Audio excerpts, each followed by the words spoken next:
Yes, it's environmentally friendly, tapi mungkin karena ini masih sebuah foreign concept di negara kita, orang tidak akan nyaman untuk langsung mencobanya. Saya berasal dari Jerman, tapi sudah tinggal sejak 7 tahun di Bali, Indonesia. Yang pertama tentunya kami apresiasi karena setiap langkah yang kemudian dilakukan untuk mengurangi emisi karbon itu patut untuk kita apresiasi. Jadi kalau sekarang bukan ekspornya kita ngirim sana, tapi bule-bulenya datang ke Bali, dia bikin kampung di Bali, ya dia bikin kota yang hanya bikin EV gitu. Jadi sekarang bulenya kesini gitu. Itu sih sekarang jadinya bukan kita kesini. Bali lagi. Ya, agak subjektif nih. Gimana? Karena kerjasamanya sama HIPMI Bali, end usernya orang HIPMI lagi, Bamsud sama Blidemer. XYZ Factor adalah sebuah serial pitching day di mana para ecopreneurs akan diberikan kesempatan untuk menjelaskan ide bisnis yang dipadukan dengan solusi permasalahan lingkungan kepada para mentors yang expert di bidangnya masing-masing. Sayang aku udah di pemerintah. Is it making money? Ya, mana kalau kita punya 1 juta yang seperti itu. Ecopreneur yang mendapatkan nilai tertinggi akan berkesempatan untuk mendapatkan golden ticket dan berkompetisi di ajang Startup World Cup by Pegasus Venture. Siapakah yang akan mendapatkan peluang tersebut? Mari kita saksikan bersama XYZ Factor.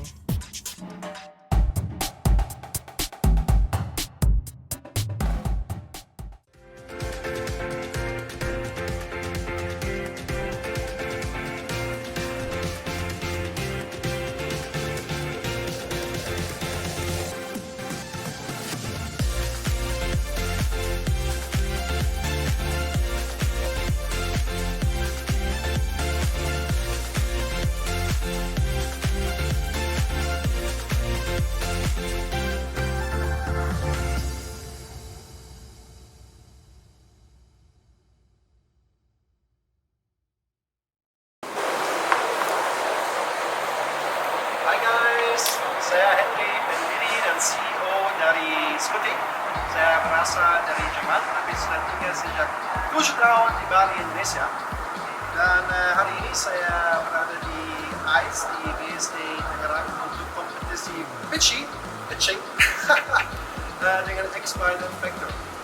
Nah, kalau Scooty merupakan startup dari Bali di bidang green mobility inovatif.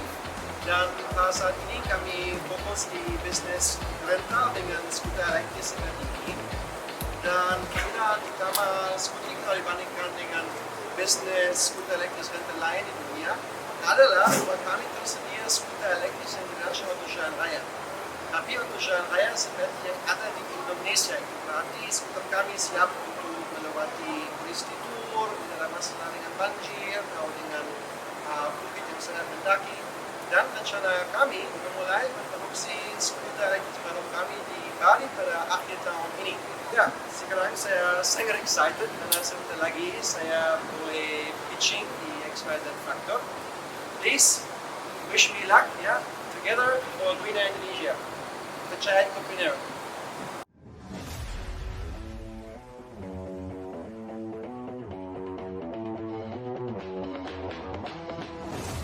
Hi friends, I'm Henry, the CEO and founder of Scooty. It's the world's first business that is providing roadworthy, GPS-equipped e-scooters as public means of transportation. But what makes our Scooty special and roadworthy in particular? Scooties reach a max speed of 50 kilometers per hour and come with a swappable battery system that allows 60 kilometers of riding per charge. Scooty's vision is creating Southeast Asia's largest e-scooter community to help reducing traffic jam, traffic noise, wasting of energy, air pollution, and lack of parking space. Are you ready for next level green mobility?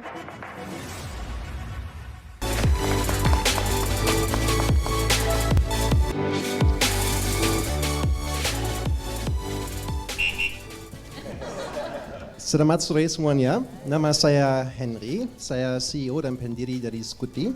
Saya berasal dari Jerman, tapi sudah tinggal sejak 7 tahun di Bali, Indonesia. Nah, kalau Scooty adalah perusahaan inovatif Green Mobility, seperti kalian bisa lihat yang terkait dengan skuter elektris pada awalnya. Dan tadi di video kami kalian sudah lihat bahwa solusi Scuti bisa membantu dengan cukup banyak masalah yang terkait dengan urbanisasi secara sekaligus. Dan itu berarti bahwa Scuti juga mendukung jumlah 5 tujuan berkelanjutan PBB. Contohnya nomor 13, Climate Action. Mengenai Climate Action, kami bisa membantu melalui menggantikan trip motor atau trip mobil dengan trip skuter elektris. Nah, siapa di sini sudah pernah coba naik skuter elektris?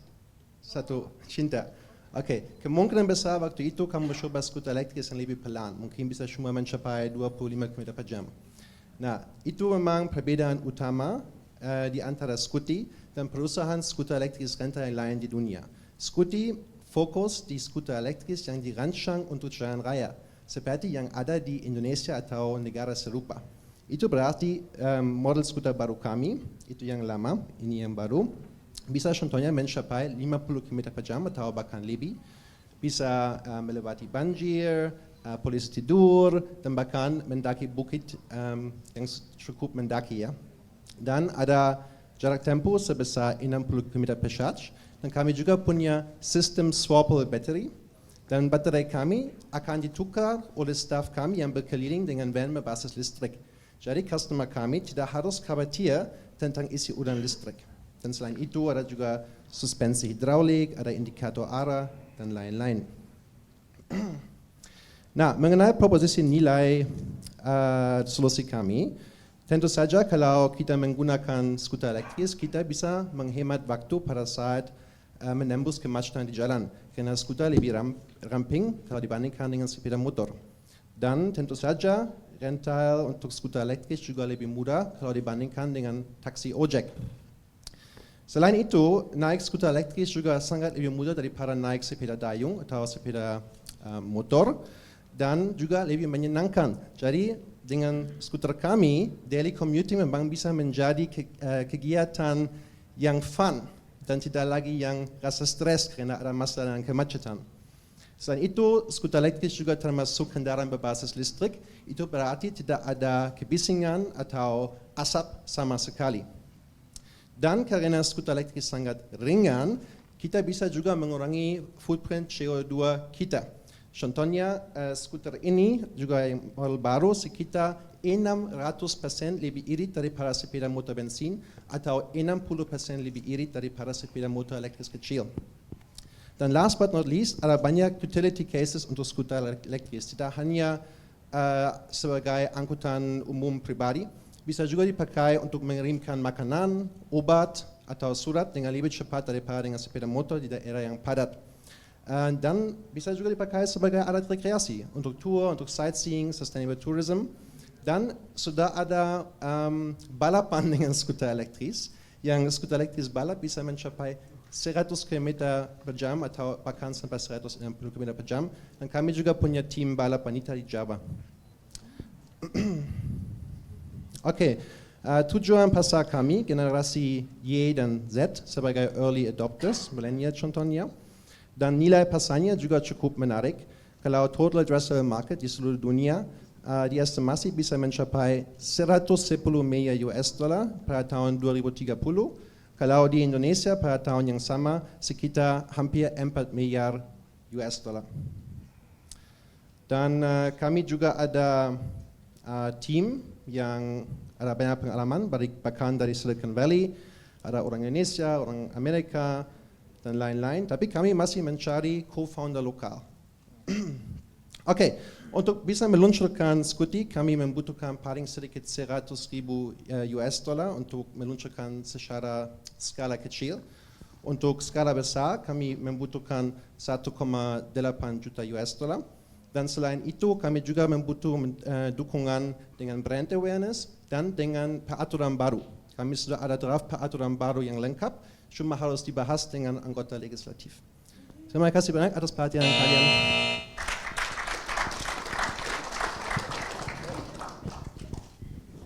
Silakan kepada para mentors. Boleh dari Mbak Cinta? Okay. Also zuerst wollte ich sagen, dein Indonesisch ist sehr gut. Dein Deutsch ist auch sehr gut, Wow. danke. Okay, so where do I begin? Scooty, it sounds very German. It's like Pippichen. But anyway, beyond the jokes, I love the idea. Idenya sangat bagus. Cuman tentunya, sudah dipikirkan segala fitur dari Scooty. Cuman kita tahu bahwa di Indonesia pengemudi belum terlalu disiplin. Mungkin itu understatement. Tapi bagaimana dengan safety hazard yang akan terjadi jika orang menggunakan Scooty ini? Dan ingin bertanya, ini kan dimulai di Bali. Mungkin di Bali orang lebih familiar dengan konsep Scooty ini karena tentunya di US atau di Eropa udah ada banyak vehicle seperti ini walaupun tidak secepat Scooty dan tidak mempunyai spesifikasi Scooty. Tapi jika diimplementasikan di Jawa atau di pulau-pulau lain, is it really possible? Itu. Dan apa target marketnya Scooty? Apa price pointnya nanti? Mungkin saya tadi kurang menangkap. Tapi apa price pointnya nanti, is it affordable bagi semua orang, dan bagaimana kita bisa mendorong orang untuk tertarik menggunakan Scooty dan bukan kendaraan lain. Yes, it's environmentally friendly, tapi mungkin karena ini masih sebuah foreign concept di negara kita, orang tidak akan nyaman untuk langsung mencobanya. Okay, Yes. vielen Dank für deine Fragen. Thank you very much. Oke, mengenai harganya, jadi customer kami akan bisa sewa Scooties ini atau yang baru yang lebih besar untuk Rp900 per menit, atau bisa juga ada subscription untuk Rp600.000 per bulan. Subscription, Rp600.000, ya, sekitar 42 US Dollar. Kalau target market, kita tergantung daerahnya, karena Indonesia sangat diverse. Kalau untuk Bali, kami akan fokus di orang pariwisata dan orang lokal yang mau pakai skuter untuk fun. Tapi kalau untuk kota seperti Surabaya atau Jakarta, kami akan arah fokus di daily commuter, yang bisa pakai skuter kami untuk mencapai mungkin halte MRT atau halte bis terdekat. Atau sebenarnya skuter kami bisa juga dipakai contohnya untuk jalan dari Jakarta Utara ke Jakarta Selatan, bisa. Kami tidak berharap atau ekspektasi bahwa itu jadi, tapi bisa. Mengenai soal keamanan, itu topik yang sangat penting untuk kami. Secara umum kami sudah tahu bahwa skuter elektris lebih aman dari sepeda motor untuk beberapa alasan. Yang pertama, kita bisa berem dengan lebih cepat karena itu kendaraan yang lebih ringan. Yang kedua, itu dipakai secara berdiri. Jadi kita bisa bereaksi dengan lebih fleksibel dan lebih cepat, dan bisa juga dilihat oleh pengendara yang lain dengan lebih cepat kalau dibandingkan dengan sepeda motor kecil. Dan apalagi kecepatannya sangat penting. Kan kebanyakan kecelakaan fatal motor jadi kalau ada orang yang speeding atau tidak pakai helm. Jadi kecepatan kita dibatasi di 50 km per jam. Itu juga kecepatan maksimum yang memang diperbolehkan di dalam kota. Dan kami sedang dalam proses menciptakan IP baru namanya kotak helm otomatis dengan sistem sensor. Jadi yang kotak helm akan dipasang di belakang, biar yang lampu sein juga lebih di atas sama plat registrasi. Dan itu berarti semua skuter datang dengan helm yang hanya bisa diambil waktu skuternya juga disewa. Dan untuk menghentikan masa sewanya, helmnya harus dikembalikan ke dalam kotaknya. Jadi pasti ada helm, dan kami akan juga ada dalam aplikasi kami video yang menjelaskan bagaimana skuter bisa dinaik dengan aman. Dan kami akan juga tersedia kelas atau les safe riding di semua pasar baru kami. Akan ada SPG, SPB. Kami akan juga tersedia SIM khusus untuk skuter elektris, yang sudah dapat SIM dari kami akan dapat diskon. Henry. Mas Akbar. Sangat inovatif sekali. Kita mengapresiasi ide dan gagasan yang sudah dilakukan oleh Henry. Tapi saya mau melihat angle-nya dari sisi investor. Karena perusahaan ini Scooty akan di scale up, tentu ada beberapa yang harus dilengkapi, terutama tentang bagaimana soal tingkat komponen dalam negeri dari produk ini, tentang standarisasi nasional Indonesia dari produk ini, dan juga bagaimana tentang tadi safety yang sudah dilakukan atau dikaji bersama dengan regulator, baik ini Kementerian Perhubungan dan juga Lantas dari Polri, untuk bisa memastikan bahwa produk ini memang layak untuk bisa digunakan di Indonesia, terutama dengan kecepatan 50 km per jam itu high risk dan harus memang diukur dan dihitung betul agar investasi bisa masuk ke perusahaan Scuti. Mungkin itu, terima kasih. Terima kasih banyak Mas Akbar, saya sangat setuju. Nah, mengenai safety dan mungkin pilot project, kami ada rencana untuk memulai di Solo. Karena di Solo kami sudah ada mitra bisnis dan kami sudah ada kerjasama dengan Institute for Essential Service Reforms yang akan nanti bertanggung jawab untuk bikin laporan tentang proyek pilot kami kepada pemerintah Indonesia secara umum sama pemerintah lokalnya. Jadi sebelum scale up, kami akan bikin pilot project dengan 500 unit dulu di Solo. Karena Solo rata-rata lebih aman kalau dibandingkan dengan Bali atau Jakarta contohnya. Mengenai scalability, kita juga butuh aturan baru, tapi sudah ada draft lengkap, cuma harus dibahas dengan anggota legislatif yang bertanggung jawab, yang tingkat nasional untuk memproduksi skuter. Jadi rencana kami memulai memproduksi skuter baru kami tahun ini, pada akhir tahun ini di Bali, dan langkah demi langkah kami mau juga memproduksi semakin banyak bagian di Indonesia. Pada awalnya kami akan cuma mulai dengan merakit sama komponen baterainya. Jadi kami mau membeli yang sel lithium di Indonesia, kemudian kami akan packing semua baterai sama BMS sendiri. Setelah itu kami juga memproduksi yang kotak helm, rangkanya dan ban di Indonesia. Tapi itu proses yang membutuhkan waktu, jadi langkah demi langkah. Tapi Scuti memang perusahaan Indonesia dan kami mau memproduksi sendiri biar kami bisa juga ekspor. Sekarang berapa persen? Pasar ini kami cuma merakit sendiri. Kami belum ada produksi sendiri. Tapi desainnya juga dari kami. Terakhir dari saya berarti ya. Silakan. Firstly, I think we're quite impressed by your Indonesian ya. Jadi Terima kasih. fasih sekali bahasa Indonesia yang luar biasa. Yang pertama tentunya kami apresiasi karena setiap langkah yang kemudian dilakukan untuk mengurangi emisi karbon itu patut untuk kita apresiasi. Dan tentunya Indonesia juga berperan untuk kemudian bisa merealisasikan tadi SDGs. Jadi saya senang sekali bahwa di dalam presentasinya justru juga menyinggung mengenai SDG apa aja sih sebetulnya yang merupakan target gitu kan untuk bisnis ini.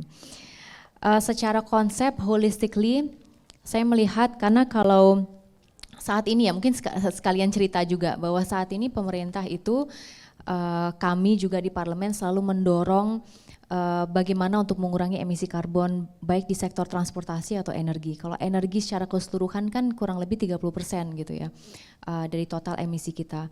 Nah maka melalui skema-skema dari pemerintah kita juga ada Perpres nomor 55 tahun 2019 yang tentang program kendaraan bermotor listrik di mana di situ juga tercantumkan berbagai macam subsidi yang kemudian bisa diberikan. Jadi subsidi untuk mobil itu bisa sampai 25 hingga 80 juta untuk mempermudah masyarakat. Jadi memang salah satu drawback untuk industri ini itu kan karena dia dari segi harga masih kurang kompetitif gitu kan. Tapi saya melihat inovasi-inovasi seperti inilah justru akan membuat masyarakat merasa mereka mempunyai peluang untuk kemudian memilih opsi-opsi yang tentunya juga lebih ramah lingkungan. Nah, pertanyaan saya adalah, because this is electric, right? Nah, ini kan listrik gitu. Berarti pertanyaan saya berkaitan mengenai charging. Jadi chargingnya apakah selama ini kemudian dapat dilakukan at a home basis, jadi di rumah gitu, atau kemudian bisa menggunakan infrastruktur yang selama ini bukan hanya digagas tapi juga diimplementasikan oleh para BUMN melalui SPKLU yang sudah tersebar gitu. Jadi apakah itu menjadi lokasi strategis untuk kemudian men-charge? Karena kan butuh waktu juga gitu. So how is the mechanism so far? Dan terakhir, how can we help you? Gitu. How can we help this industry to grow even further in the future? Oke, terima kasih banyak Mbak Dia. Jadi untungnya kita tidak butuh infrastruktur baru untuk konsep kami. Kami swap baterainya dengan staf kami sendiri yang berkeliling setiap hari dengan van berbasis listrik. Kalian bisa lihat di dalam aplikasi kami kapan salah satu baterai sudah mau habis. Dan kemudian yang baterai habis dibawa ke gudang kami, ada gudang di setiap daerah operasi yang dilengkapi dengan panel surya. Jadi kita mau juga charge kira-kira 50% dari baterai dan van elektris kami dengan energi terbarukan. Battery swapnya kalau bisa nanya lagi ya, jadi itu dilakukan di mana? Di gudang kami, jadi para customer kami tidak harus isi ulang listrik sendiri. Kami tidak butuh jalur khusus, kami tidak butuh charging station khusus, baterainya di-charge di dalam gudang, seperti laptop lah.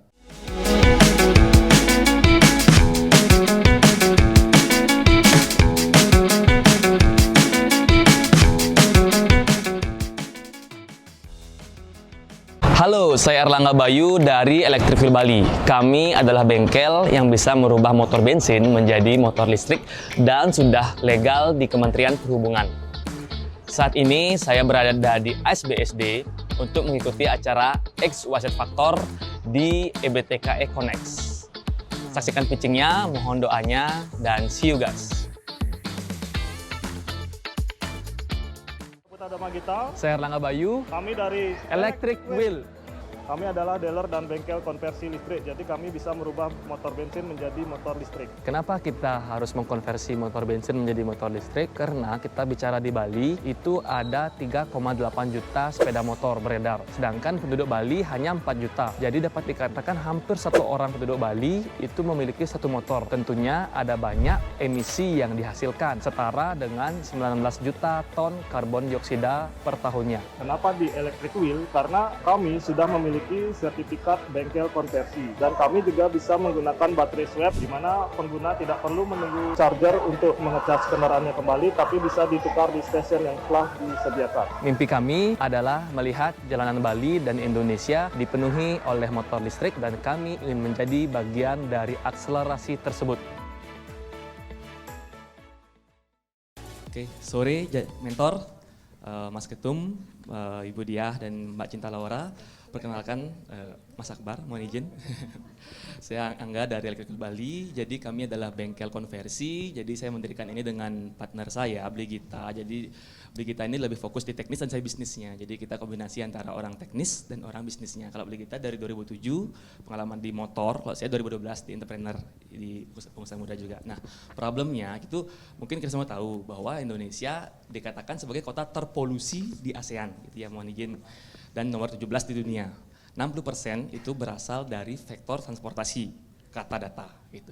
Kemudian kalau kita bandingkan di ASEAN, dari 220 juta sepeda motor di ASEAN, itu hampir setengahnya di Indonesia. Jadi banyak sekali ada sepeda motor di Indonesia. Bahkan kalau kita lihat ini di daerah saya dari Bali gitu, di tempat yang sama, hanya berbeda 30 tahun, itu bedanya jauh banget. Di Kute ya pasti pernah ke sana. Tadi di video juga dikatakan ada 3,8 juta sepeda motor, tapi penduduk Bali 4 juta. Jadi hampir satu orang Bali punya motor, bahkan bayi ataupun orang tua itu bisa dikatakan punya motor gitu. Nah, jadinya ini dampaknya besar sekali bagi lingkungannya, 19 juta ton CO2 per tahun. Kemudian ketika kita bikin survei, yuk kita beralih ke motor listrik. Nah inilah masalah-masalahnya orang. Jadi mereka mengatakan pertama infrastruktur, harganya mahal, promosi dan juga after sales. Masalah ketiga baterai. Jadi persoalan kami, baterai itu adalah masalah terbesar. Casnya lama, bisa 4 jam full baterai, kemudian umurnya pendek, setahun udah lithium itu setahun, ketika rusak harus beli baru, nggak bisa diperbaiki, harus beli baru dan harganya mahal. Jadi kami banyak sekali menerima servis baterai. Nah dari hal itu kami membuat perusahaan ini, dan sudah tersertifikasi Kementerian Perhubungan, jadi motor yang kami buat itu legal, seharusnya gitu. Seharusnya, gitu. Tapi ya kita tahu Indonesia ya, plus 62. Yeah. Jadi ini solusi yang kami coba tawarkan, ini bisa mengurangi emisi tanpa perlu menambah jumlah motor. Kita merubah motor yang sudah ada menjadi motor listrik, kita konversi. Gitu, dan ini beberapa traction kami, gitu. Ini juga ada kemarin G20 itu banyak sekali kita dapat project dari juga SDM dan PLN, itu project ngebut 2 minggu selesai banyak. Terus juga ada yang biru itu Pak Ketua MPR yang beli, Pak Bamsud, yang itu juga Pak Demer beli. Kemudian nah, dari 2 tahun ini kita sudah menjual 36 konversi, itu dengan kondisi belum subsidi. Dan kita optimis dengan adanya subsidi ini itu akan lebih banyak. Dan perbedaannya kami menggunakan baterai swap, ada swap dan ada OYK. Jadi orang nggak usah khawatir nanti dengan chargingnya gimana atau baterai rusak. Dan juga bahkan kita sedang menggodok bisnis modelnya supaya baterainya gratis. Jadi orang nggak usah beli baterai lagi untuk konversi. Juga after sales kita layani, jadi nggak usah khawatir dengan after sales dan promosi. Jadi kami juga masuk ke kampus-kampus, SMK, bahkan dengan HIPMI Bali juga sempat komunikasi dengan tim APW, tapi belum jalan ya, masih lama diskusinya, semoga jalan nanti setelah melapor gitu. Kemudian jadi kami pengen menjual motor itu harganya di bawah 18 juta. Kenapa? Karena kami diskusi dengan pelanggan, itu orang pasti compare dengan motor biasa, motor bensin. Motor bensin harganya 18 juta, Honda Beat bilang gitu ya. Jadi orang jangankan lebih mahal, sama aja orang nggak mau, harus lebih murah. Jadi itu yang kami harus lakukan gitu. Ini keuntungan bagi customer. Jadi kita bandingkan speed sama cost per kilometer dengan maintenance cost per bensin itu bisa menghemat orang 4-8% dengan menggunakan motor listrik seperti itu. Marketnya besar sekali, Indonesia 120 juta, Bali aja 3,8 juta, kita ambil 5% dengan karakter konsumen kita yang beli motor di kita. Itu cowok biasanya umurnya mungkin 30-an. Jadi pasarnya besar sekali, ini teman-teman kami, itu ada elders, teman-teman lain biasanya bikin baterai, kalau kami bikin konversi dengan baterai swap. Gitu, jadi kami tiap-tiap bengkel itu punya perbedaan, jadi kami pengen cari solusi buat customer dan kami rasa baterai swap itu solusinya. Nah ini jadi sering orang bilang walaupun sudah ganti motor listrik, kalau listriknya dari batu bara kan tetap aja emisi gitu ya, mungkin Ibu Dia juga tahu. Tapi kalau kita pernah hitung, jadi energi yang dibutuhkan dengan bensin ataupun motor tetap ada emisi tapi turun 76%. Tetap ada pengurangan emisi, itu yang kami tahu gitu. Kemudian ini tim kami, mimpi kami ingin melihat jalanan Bali bahkan Indonesia full oleh EV. Apalagi mau di stop sama Pak Luhut gitu ya. Dan kami pengen jadi peran di dalamnya, bukan hanya sekedar penonton tapi pelaku. Dan ini mimpi kami bukan hanya buka di Bali dan juga buka seluruh Indonesia. Dan kami juga sudah bekerjasama dengan bengkel-bengkel lokal. Jadi kami sering ngobrol dengan bengkel-bengkel lokal supaya nggak kami aja, karena pasarnya besar sekali kami nggak mungkin bisa sendiri. Kita harus bareng-bareng dengan bengkel-bengkel lokal lainnya gitu. Dan ini yang kami buka, jadi kita terbuka dengan segala bentuk kolaborasi, investment, networking, dan mentorship seperti itu. Kemarin ada yang sempat menawarkan investment tapi masih belum kita dealkan. Mungkin demikian dari saya, terima kasih untuk waktu perhatiannya. Ini kita bergiliran soalnya ceritanya. So, Electric Wheel, thank you very much. Terima kasih tadi presentasinya, dukungannya juga terhadap berbagai macam peraturan yang sudah berjalan, ditambah juga mungkin mengingatkan semuanya di sini gitu bahwa Indonesia kan sudah meratifikasi Paris Agreement gitu. Kita komit untuk mengurangi emisi karbon 29%, bahkan sekarang 32% Mas. Jadi mudah-mudahan inovasi ini justru bisa mempercepat kita untuk kemudian mengurangi emisi karbon kita. Tadi saya lihat ternyata yang udah punya teman-teman saya semuanya itu. Jadi tadi ada, belum mungkin ya? Saya belum, ya makanya saya justru merasa bersalah gitu. Saya bahkan belum gitu. Jadi itu sangat luar biasa dan tentunya juga kami berharap bahwa marketnya ya potential market yang tadi sudah disampaikan bisa semakin meluas dalam jangka waktu yang panjang karena saya melihat bahwa ini industri yang mempunyai dan memiliki potensi yang sangat besar. Pertanyaan saya mau nyontek dikit dari sebelah saya. Jadi tadi sudah disampaikan sebetulnya Mas Akbar, ketumnya ternyata ya, ketumnya. Itu berkaitan mengenai TKDN. Jadi kita selalu mendorong, apalagi kita di Komisi 7 dengan pemerintah, Kementerian Perindustrian selalu mengingatkan dan kami juga ikut serta dalam mengingatkan bahwa 40% TKDN itu sangat amat penting. Jadi selama ini berapa persen yang dari lokal, lalu kemudian tadi potential market di Indonesia sudah dijelaskan. Mungkin pertanyaan saya adalah lebih luas lagi Mas. Jadi potential untuk kemudian kita ekspor. So is there potential for us to do something like that? Gitu. Terima kasih Ibu Dia. Mohon izin yang pertama terkait TKDN. Mungkin kalau kita bandingkan dengan motor listrik yang biasa, yang pabrikan, sebenarnya konversi ini seharusnya lebih besar TKDN-nya. Karena kan pengerjaan pasti di Indonesia. Kalau biasanya pabrikan itu kan assembly aja di Indonesia, jadi white label. Nah, kalau dari aturan SDM, Bu Dia, yang dapat subsidi itu minimal TKDN dari dinamo dan controller. Kalau mau jujur sebenarnya saya kira agak susah ya mencari TKDN, tapi sudah ada beberapa brand yang bisa mendapatkan syarat TKDN itu, sertifikatnya minimal 40%, beberapa brand dinamo dan juga beberapa brand controller, tapi masih sedikit gitu. Nah terus kalau dari frame, nah ini jadi TKDN ini juga kita pasti akan agak berantem atau kontrak dengan ekonominya, karena kalau TKDN pasti lebih tinggi harganya gitu kan ya. Kadang-kadang kita kalau mau nyari murah pasti beli di China, misalnya frame frame motor itu kan gitu. Nah biasanya kalau kita mau buat sendiri itu bisa, pasti TKDN-nya besar. Jangan kan di Bali Jawa pun banyak itu, tapi harganya pasti kalah dengan yang dari China gitu. Jadi pasti nanti kalau ngomong TKDN agak benturan dengan skala ekonomisnya, sedangkan kita pengen ini masif. Artinya kita pengen banyak orang pakai dan harga terjangkau. Kalau kita jual mahal agak berat. Nah, tapi ya kita pasti penuhi untuk ya kita harus bisa. Jadi dengan aturannya SDM itu minimal 40%, kita kayak sekarang controller dan juga dinamo kita udah pakai yang TKDN. Baterai memang belum. Kalau baterai agak susah baterai ya. IBC kan lagi buat, tapi itu juga kita udah komunikasi dengan IBC, tapi masih mereka pun belum jelas bisa model seperti apa. Katanya akhir tahun ini mungkin mau launching. Jadi dengan adanya yang memang semuanya diproduksi Indonesia pasti akan lebih tinggi gitu. Tapi dari sisi tenaga kerja pasti lebih tinggi daripada motor pabrikan karena kita buatnya di Indonesia gitu. Juga part-part kecil komponen itu dari Indonesia. Itu sih yang kedua. Ekspor sebenarnya kalau saat ini kita belum pernah ada permintaan langsung bayar gitu, tapi sempat ada bahasan dengan OIK baterai, mereka kan perusahaan yang multinasional, mereka bilang motor seperti ini itu Honda Win motor cowok ya, motor cowok itu di Afrika banyak laku, banyak seneng. Jadi mereka pengen kembangkan di Kenya gitu, di Kenya. Tapi itu baru wacana aja, belum ada realisasinya. Kemudian kalau yang lain-lain, palingan sih mungkin saya juga datang dari Bali sama kayak Henry. Jadi bule-bule banyak make gitu. Jadi kalau sekarang bukan ekspornya kita ngirim sana, tapi bule-bulenya datang ke Bali, dia bikin kampung di Bali, ya dia bikin kota yang hanya bikin EV gitu. Jadi sekarang bulenya ke sini gitu. Itu sih sekarang jadinya bukan kita ke Bali ya, itu ada kita punya klien juga orang Rusia, banyak sekarang di Bali Rusia ya. Jadi dia juga bikin kayak kampung gitu, orang Rusia semua isinya, dia hanya pakai EV semua gitu sih.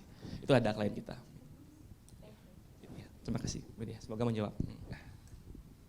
Kalau saya Mbak Esti agak subjektif nih. Gimana? Karena kerjasamanya sama HIPMI Bali, end usernya orang HIPMI lagi, Bamsud sama Blidemer. Aduh. Liangga, ada pertanyaan yang sangat mendasar soal konversi. Berapa kemampuan teman-teman di Bali bisa mengkonversi motor energi fosil ke listrik per hari?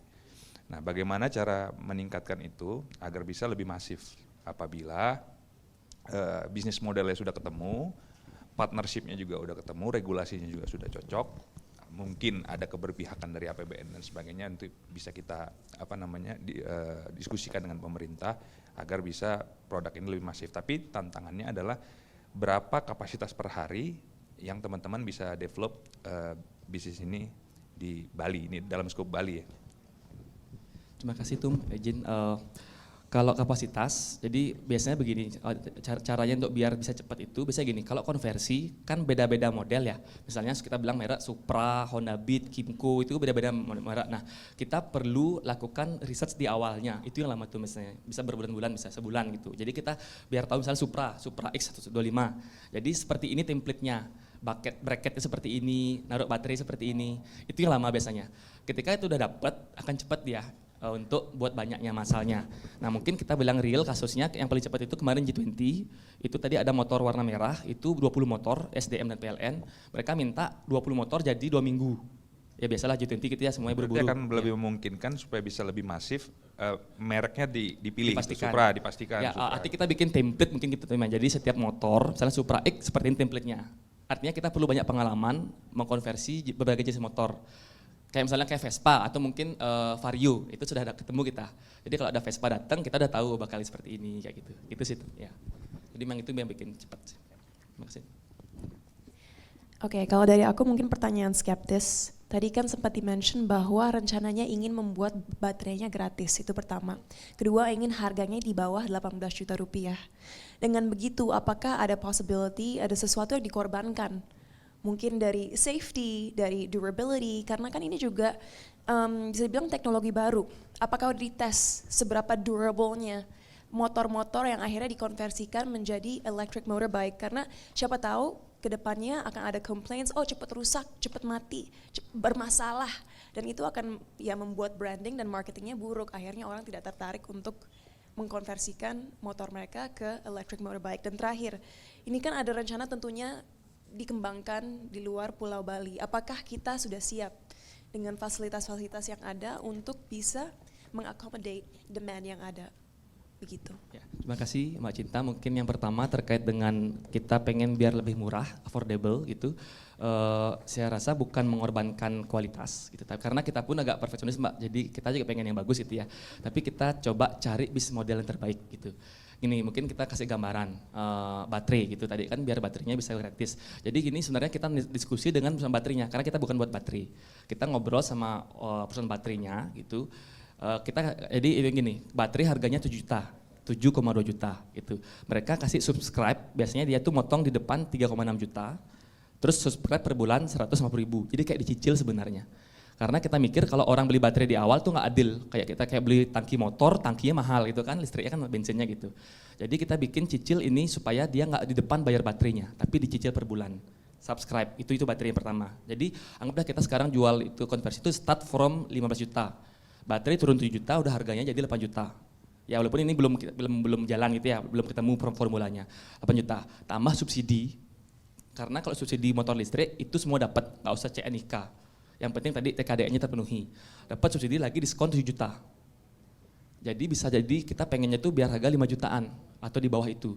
Baru bisa masif gitu. Cuma memang sekarang ya dengan kondisi kita di Indonesia masih belum tercapai itu. Bahkan subsidi susah. Mungkin ini juga Bu Dia izin. Jadi udah ada kuota subsidi 50.000 sampai akhir tahun ini, tapi saya rasa belum 100 yang dapat subsidi itu. Karena itu skemanya susah gitu. Ngurus susah. Bukan syaratnya susah, tapi ada indikasi mohon maaf ngunci spek itu ya harus pakai baterai itu tertentu, sedangkan kita biasanya pakai baterai lain seperti itu misalnya. Jadi memang agak panjang proses ini gitu. Itu sih, jadi kita bukan mengurangi kualitas, tapi kita mencoba untuk mencari bisnis modelnya. Nah terus terkait ekspansi, nah jujur kita sekarang masih di Bali aja Mbak Cinta. Banyak permintaan dari baju juga teman-teman, jadi kayak seperti ini kita ketemu teman-teman, yuk buka di sini, buka di sana, tapi kita belum berani jujur. Karena kita pengen matengin dulu kualitas, terus juga bisnis model. Karena saya bilang ini sebenarnya kalau jalan apa yang ini pemerintah harusnya booming harusnya ya gitu. Tapi ya nggak seindah yang direncanakan. Jadi memang matengin dulu. Yakin nggak orang mau buka bengkel di tempat lain itu bisa untung? Ya kan kita nggak mau buka franchise begitu aja, tapi mereka nggak untung gitu sih. Terima kasih Mbak Cinta. Oke, tepuk tangan untuk Bli Angga dari Electric Wheel. Wow, gimana rekan-rekan semua, seru kan tadi ngelihat pitching dari startup-startupnya? Keren banget. Tadi dari pertama ngomongin soal circular economy, dari barang yang tadinya kita kira sampah nggak bisa kepake apa-apa, puntung rokok yang tadinya udah habis diinjek begitu aja, tapi ternyata bisa menghasilkan produk yang bernilai ekonomi tinggi. Dan juga tadi udah melihat bahwa inovasi dari kendaraan yang bisa bebas emisi, baik dari Scuti maupun electric wheel. Nah, mau kembali lagi ke para mentors nih, bagaimana kesannya menyaksikan pitching daripada Ecopreneur tadi, yang mana apa nih kira-kira saran secara general untuk masing-masing startup tersebut, barangkali dari Mbak Dia? Atau Mas Akbar boleh? Ya, sangat senang sekali dari presentasi beberapa produk yang sangat inovatif. Pesannya ya kemitraan harus dibangun dengan semua pihak agar bisa mengelaborate dan juga meningkatkan kapasitas dan juga produktivitas dari produk-produk yang sudah disajikan.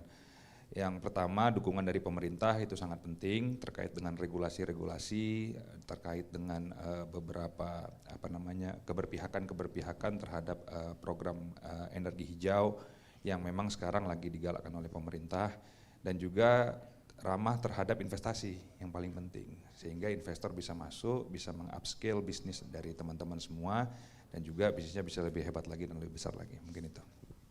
Terima kasih Mas Akbar. Selanjutnya silakan Mbak Dia.